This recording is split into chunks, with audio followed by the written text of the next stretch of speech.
នេះបានហូបហូបញ៉ាំខានហូបយូរហើយឥឡូវទៅបានហូបឃ្លាននោះឃ្លាន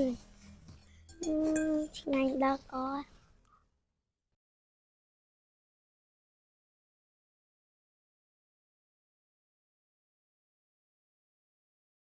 ហើយចិត្តចាប់ជុំហើយមិនឃើញកូនមកលេងទេឆ្ងាត់អើយឆ្ងាត់នៅផ្ទះឯងឃើញកូនគេមកលេងស្រុកលេងពេញអត់តែកូនឯងមើលតិចមើលឃើញកូនវាមកលេងអត់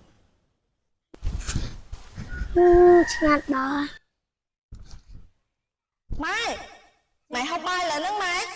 មិនបានហូបទេកូនអើយអង្គុយចាំកូនឯងចិត្តចាប់ជុំហើយមិនឃើញកូនឯងមកសោះម៉ែអើយកូនធ្វើការនៅស្រុកគេវាមិនស្រួលដូចនៅផ្ទះទេណែខំតាខ្លាចតែម៉ែហូបបាយហូបអីនៅហ្នឹង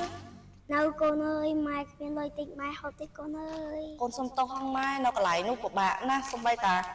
កពេលហូបបាយខ្លួនឯងហ្នឹងមិនមានផងតែកូនម៉ែក៏ដឹងហើយថាកូនពិបាកអញ្ចឹងទៅម៉ែមិនទេតកូនឲ្យកូនសុំទោសហ្នឹងម៉ែចាកូនឥឡូវកូនមកលេងហើយម៉ែមានអីខាត់អូឡោះម៉ែទេព្រោះអីនៅស្រុកទេចំណាយច្រើនកូនរកតែចំហុយមកផ្ទះវិញមិនចង់បានផងម៉ែអើយឥឡូវនេះកូនអញជួយទៅទិញបាយម៉ែតិចមកម៉ែគ្មានណាកូនអើយហ្នឹងហើយអញ្ចឹងម៉ែអង្គុយនៅនឹងសិនណា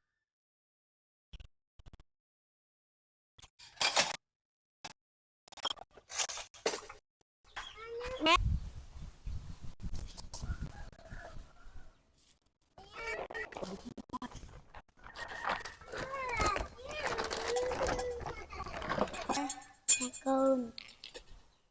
អត់មានអីទេម៉ែអើយមានតែសាច់ជ្រូកបន្តិចហ្នឹងទេ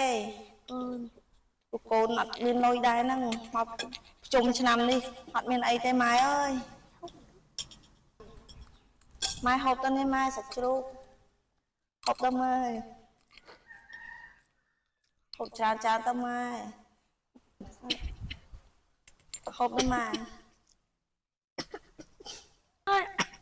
ម៉ែញ៉ាំច្របួសសិនទៅម៉ែកុំញ៉ាំលហន់ពេកយ៉ាត់អួល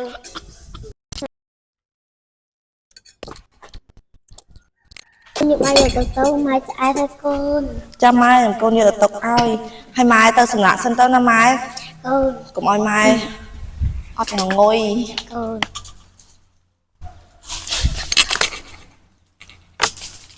ថ្ងៃនេះបានហូបហូបញ៉ាំខានហូបយូរហើយឥឡូវទៅបានហូបឃ្លាននោះឃ្លាន